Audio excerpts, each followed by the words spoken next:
And if you want to ask me what is the function of this house, is to bring people together, like we are gathering today. People from all walks of life. I mean, what is happening in the Middle East should raise the attention of all the people of the world. It can happen anywhere. Right now, Jews and Arabs are sharing the grains. When we are going to share above the land, on the land. And there is enough place for all. I use the Yiddish word, genuch. It is enough. Enough. It is enough. Enough. It is enough. In Yiddish we say genuch.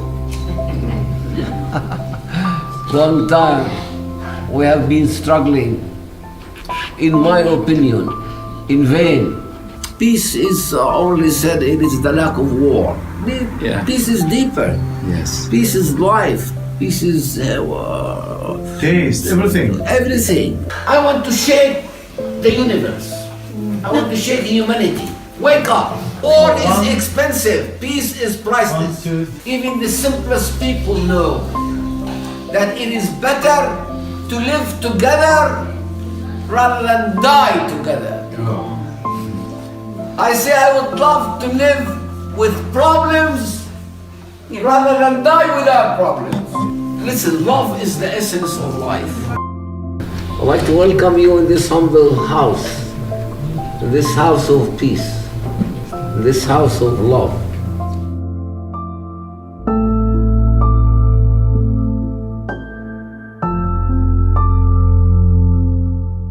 Listen, my life story, I wish that I will settle down to write it down.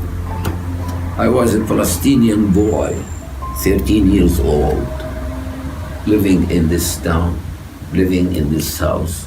I was the eldest son of a Palestinian leader. And I experienced all the Palestinian side until the age of 13. Until the Israelis took over the town. I was all the time on the Palestinian side. I never ever knew what is a Jew. Never. I remember one day I saw some writing in Hebrew and I asked my father, what is this language? He told me this is Hebrew. In this room where we are sitting, most of the Palestinian leaders before 1948 met here with my father.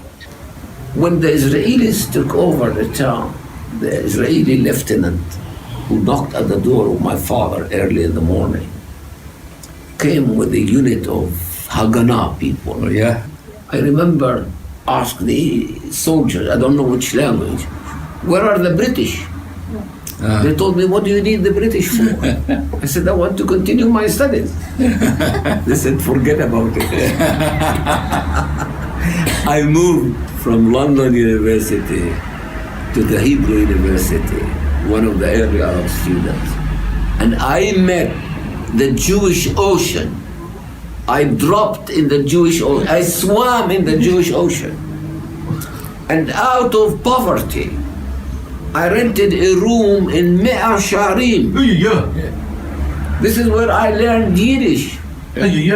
And I learned about the different Jewish, there are more differences among the Jews than there is between the Arabs and Jews. I know, we spoke about this. So, it opened my eyes. It opened my eyes to find out that we don't know each other. We don't know about each other. Yeah. There is a proverb in Arabic, you are the enemy of something that you don't know. Yeah. As long as we don't know, we are against it. We don't want it, we want it. When you know, it's different. Yes. It is totally different. Yeah. From that time, 1948, until today, my brother, you can imagine the huge amount of life experience that I passed. Yeah. The different kinds, the different cultures, the different people. I learned many things, and I changed my course. I chose the path of peace, because I found out that this is the only rational way. I dedicated my life to make as much as I can, to work as much as I can for peace. One of the ways that I am involved in making peace is sulh. It's the old Arab traditional peacemaking process. And I want to tell you, this is a unique process that has been in existence for 2,000 years at least, and still going. It puts an end to the conflict. And I heard from my father, who was before me in this process, that during 100 years, during his lifetime, there was never a violation of sulh. It is not easy to make peace, I want to tell you. Before restoring dignity, you cannot work peace. A humbled man and a humiliated man cannot make peace. I once asked my father, how could this old man shake hands with the killer of his son? During sulh, you have to shake hands to say that it's over. How could this old man overcome his emotions and shake hands with the killer of his son? And my father's answer was, this old man is wise. He lost one son. He doesn't want to lose the other son. I attended many sulhs with my father, but I never concluded any sulh until he passed away. So after, in 1981, I started the first sulh. And from that time on, I took part in so many sulhs. In the Arab sulh, we believe that the end of every problem is peace. As-sulh Sayyid al-Ahkam. Reconciliation is the master of all judgments. If you imagine that the first story in the Bible, the creation, it still began, the beginning of creation, was a murder case. Cain killed his brother, Abel. Brother, not enemy. There were two brothers only on this earth. Each one has half a planet. What did they quarrel for? I asked many scholars, many rabbis, many clergy, why did they quarrel? What is the reason of their quarrel? What did they do? He said they quarreled over the love of God, over the grace of God. Each wanted the grace of God for himself. So I say, they found a reason. I think we can coexist, but not without problems. I'm aware that coexistence has problems. It is not just, simple as we think of. But I prefer to live with problems rather than to die without problems. Yeah. Problems is not a big problem. Problems are found in order to be solved. And our wisdom is how to solve these problems when they come. There is enough place for all in this small land, tiny piece of land. There is enough place for all, for Arabs and Jews to live together.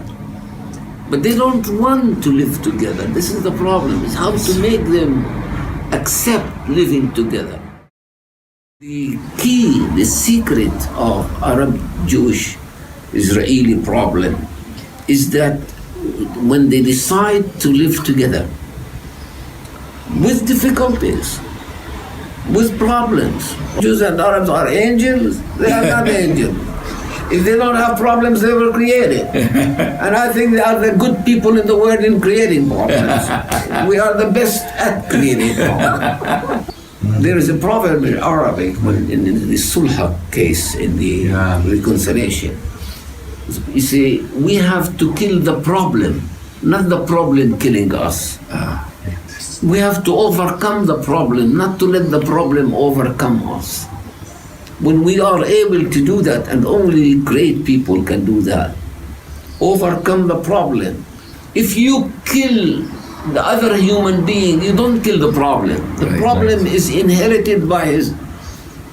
In my book, The Sulh, I found a piece about Mark Twain, speaking about 100 years killing case and still inheriting. And when they asked him, what did you kill him for? I said, I don't know.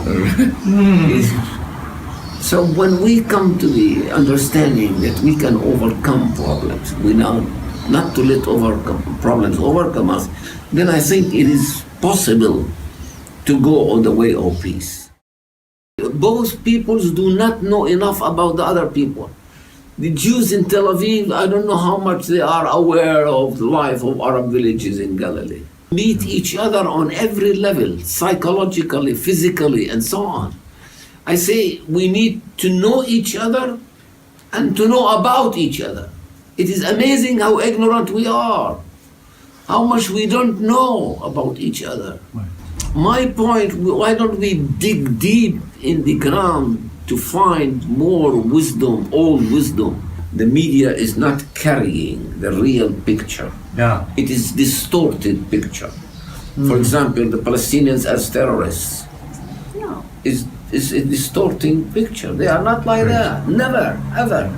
And still now, even in the most difficult times, there are some Palestinians working in Tel Aviv. Yes. And some Jews go to Nablus to fix their cars. And when you appreciate peace, when you lack it, who appreciate health? Sick people. We are sick. We are hungry for medicine.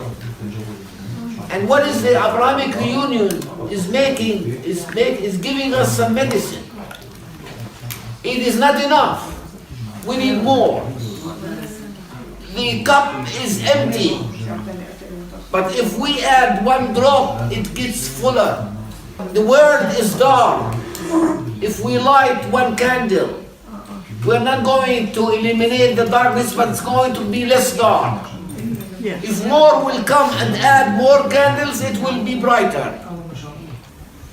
If I am not hopeful, what is the alternative?